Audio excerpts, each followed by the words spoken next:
Hey, it's New Country 105.1 KNCI, Joey Tack. We are doing a live split screen session, and our guest today is Matt Stell. Hey, Matt, what's going on, man? What's up, man? How you doing, Joey? We were just talking about being in a pandemic for 8 or 9 months before we went live, and the things that we've learned about having special lights and ring lights and making sure that you try to make Zoom calls look yeah, how to mute, how to take your camera off, things like that, man. I think we've all learned a lot. Yeah, we've all become fluent in a language that some of us didn't want to have to know how to speak, which is Uh-huh. Zoomese. So Exactly, figured exactly. it out. Who Yeah, knew we could be so excited about a technology and so annoyed with it in such a short period of time? exactly. Just Exactly. over it. Well, Matt, I got to ask. The first thing is, I'm sure you watched the CMAs last night. My first thought when I saw Dirk's come on was Dirk's got quarantine hair right now going on, and so I was curious. Your hair is a little bit longer than I remember when we met, and yep, there it is. There it is. And so you're like a different person, man. So Yeah, have you just let it grow out and is this no cut November, or is it always been that long? man, I had it trimmed up in September sometime, but it's kind of been running wild for a while now. So it's time to wrangle it back and get it back under control at some point. Do you got a place that you go, or somebody that comes by, or do you have somebody that just cuts it for you? Like, how do you handle your hair? Yeah, I got a lady that cuts it, and Yeah. she does a good job. She does a lot of the mullets that you see, like Morgans Yeah. and Hardys and stuff like that. This is not a mullet though. I just have some hang time back here, but mine's all long Yeah. all over. Just want to point that out to Yeah, everybody. I would never accuse you of having a mullet. Well, there's nothing wrong with them, but that ship had already sailed. I don't want to jump on anybody else's I think bandwagon. Morgan's brought it back, though. I just wonder, though, when you go to this lady's salon or her place of business, is it a catalog and you say, I'd like that style mullet, I'd like that one? Like, Yeah, there's different taste, man. that's But I right. think it There's looks good. pictures on So the wall you just point at. Yep. it's so funny. The first time we met, and this feels like, I don't know if you remember, but it feels like um, literally 3 years ago.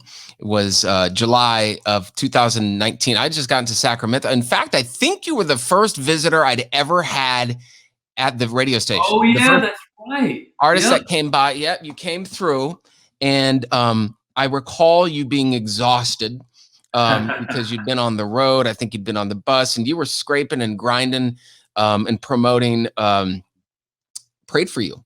And at the time, it was like, listen, man, we just want people to play this song. We want people to hear it. We think it's special. You'd had a lot of success so far. And I guess a couple of months later, after that point, you had your first number one song with your first debut song. Amazing, man. That does not happen for everybody. I know you know that. Yeah, man. But it was just what a weird thing it's been since then. But congratulations! I just want to say congratulations. That's really incredible. Oh man, thank you so much. It was a crazy ride and man, life changing and get to work with some great people on a great team. And so now that we've got to ring the bell again with another one, Yeah. it's really special, man. I'm really a part of something cool and a part of a bunch of people that are passionate about music and just can't thank them enough, man, because we Yeah, and definitely grind. well, and like I said, you did it. Your first debut song, you hit number one, and then you followed up with another single, "Everywhere But On," that just hit number one again. Um, and that what an amazing song! I remember the first time I heard it. I knew I liked it. There was something about it, and I think it was giving me literal Tim McGraw vibes from that song everywhere that he did, because it's a very lyrical journey, into all these geographical places. And I just wonder, because I know you were one of three writers on there. When you guys wrote that, was that an inspiration, songs like that, or did it just happen to kind of be similar? Man, I mean, that inspiration could have worked its way in there. When we were writing the song, we were just trying to write that title and really put a lot of me in that song. That's a real personal song in a lot of ways, and so it now that you mentioned it does have some of that, especially with how the chorus kind of names the cities and stuff like that. And it's but like my experience with influences and stuff like that is it's a lot better in my opinion, just to kind of let those things organically bubble up and do what they're going to do and not really reference it. Because if you start referencing stuff too heavy, it becomes less of an influence. This is for me personally. Everybody's different, but it becomes less of an influence and more of like a template kind of thing. Yeah. So, I've always been a fan of that in country music and any song that's got a lyric that's interesting. So that definitely those kind of songs and a lot of Tim McGraw songs that do that kind of thing probably are influences for sure. Yeah, beautiful song, man. And one question I started asking people: you got a new EP out, Better Than That, which is out now, and Everywhere But On is on that EP. Can they get that on there? They can, man. So we had 5 new songs, and then we went ahead and put the 3 releases that we had, 2 of the radio singles and another song we released. Put that all together for like a real fat, just a real thick with 3 C's EP. That's very very EP. It's almost an album. Exactly. So yeah, man, that's on there, and Prayed for You's on there along with some new stuff that I'm just super proud of, and had really loved being in the studio and making the music that we did. So excited to share that with folks. I want to ask you this, whether it's Prayed for You or Everywhere But On or something else that you've recorded. This is a question that I've noticed in talking to artists, that there are sometimes parts of songs that nobody would ever notice. Maybe the drum hits a certain way. Maybe it's a chord change or something that maybe your average listener or fan wouldn't notice. But is there any tiny nugget of any song that you are just super proud of or you just love? That when you hear it, like nobody knows it, but you know how kind of cool it is. Yeah, well, I tell you what, that's really interesting you say that. It almost, to me, it kind of works the other way sometimes. There's like little things that I noticed that I would have done differently. Mm-hmm. One instance is like in Prayed for You. When I sing it live, there's the chorus has that line, I kept my faith like that old King James said I'm supposed to. But the way that I sang the song on the single, and you might hear it this way now that I mention it, is instead of saying kept my faith like that old King James, I kind of say kept my faith like that old King James. That's how it kind of sounds. Yeah. And so every time I hear it, I'm like, oh man, I wish I would have done a better job of enunciating that. And so when I sing it live, I really put the A in faith so that it rhymes with King James a little harder. But I don't know that anybody noticed it, but I do every time I hear it. I think it's fascinating, man. I think it's neat that when you go out live, you can kind of do spell check on your own songs, and, you know what I mean, and kind of and correct them along the way. I just find that fascinating that there's just certain parts of songs that you like. So I do want to talk about. I know you're out doing some shows, some of the drive-in things, and you're getting out there. Thank God, because I feel like you were probably off the road for months, right? Yeah.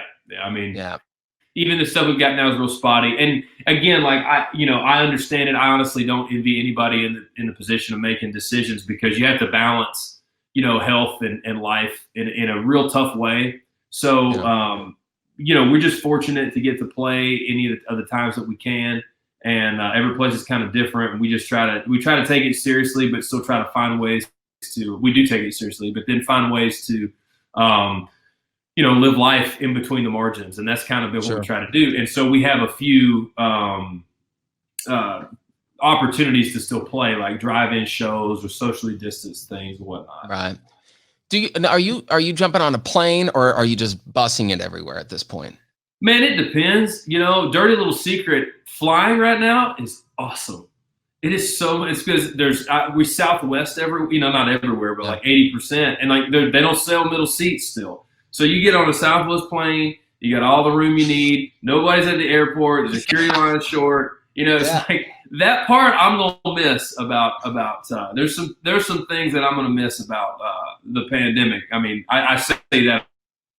I'm not joking, but it is nice. It makes flying and stuff easier that way. We fly some. We did some shows in Alaska, so we had to fly up there and some outdoor things back in the summer. It was awesome. And, this weekend we'll bus. So, and then actually I have to fly in between dates too. So we just safe as we can. So are you doing, do you have like, like protocol and like a bubble that you have to stay in where you've got kind of your core group of people? Because we've seen that. We've seen some kind of traveling promo tours come by and it's like, no, don't get close to this person. Or Yeah. it's, the bus driver has to sequester in a hotel every night. So is it, do you have some of those that you've kind of got to pay attention to? Well, we do. We, everything is so sporadic though right now in terms of when we can play and stuff. It's Yeah. not really, it's not feasible to just keep the band and crew in a bubble all the time on the off chance that we play because we don't, unfortunately, get to play as much as we like. But usually what we do, we treat the bus like a restaurant kind of in that when you get on, we check the temperature, we wear our masks if we're not eating or something like that. We disinfect. We make sure to sauce our hands up pretty good with the sanitizer, and you just take all those precautions, and that's just kind of how we've sort of treat the bus, because it is that's a vector for sure when you're that close to folks. Now I can't remember if it was when we were live or before. I knew you're a huge golfer, love golf, and you post about it, you talk about it. I think we were going to have you for golf and guitars, and unfortunately that was everything, canceled, postponed. So is that kind of been, now that that's back, when you're off the road and have downtime, which I'm guessing you have a lot more than you normally would, have you just been, kind of hanging out, kicking back, watching golf, or are you getting out on the course or what? I've been enjoying watching it today. Masters coverage started this morning, and Tiger's out there balling. That's been fun. I've been writing a lot of songs, and so that takes up the bulk of my work day is writing songs and then doing media stuff. We lucky to have the opportunity to do things like this, to stay connected with folks and visit with folks. Yeah. I do I'll get out there. I'll go through stretches where I'll play 3 or 4 days in a row, and then a stretch where I can't play for 3 weeks. And so while it's still pretty here in Tennessee, I'm definitely looking for any chance I can to get out there and knock it around. And then, it's deer season, here, and I'll get in the woods as well. So excited about all those things, things I don't typically have a lot of time to do. I'm trying to enjoy them now while I have that time. Take advantage of it while you can. And like you said, there are, this is a sad time and it's a tough time, but I think it's okay to recognize the positives too, and that's the only thing keeping me sane, obviously, we want to be out there playing our songs in front of people, and that's our favorite thing, man. And that, unfortunately, that's the first thing to stop, and it's the last thing to come back. Which I understand, but it doesn't, still, that reality, as valid as it is, it still doesn't necessarily make it easy. So we look forward to getting back out, and we follow the news pretty hard about we got the Pfizer vaccine news, and we're hoping we can get that out to people, and that can be a real game changer for us. But until then, man, we're just going to get in where we fit in. Well, cool, man. I'm so happy that you took some time to talk to us today. And I know I just noticed your hat, by the way. It took me a whole 20 minutes to realize. Yeah. So today's the day. So we're going to let you get back to the golf, man. And speaking of, man, when things get back to normal, whether it's golf and guitars or country in the park or Nashville in the neighborhood, whatever we do, man, we got to get you back to Sacramento. And I know that you're probably chomping at the bit too. Hey, man, I love it. Can't wait to get up there, and I'll see y'all soon. All right, Matt Stell. Thank you, buddy. Appreciate your time. Yeah, buddy.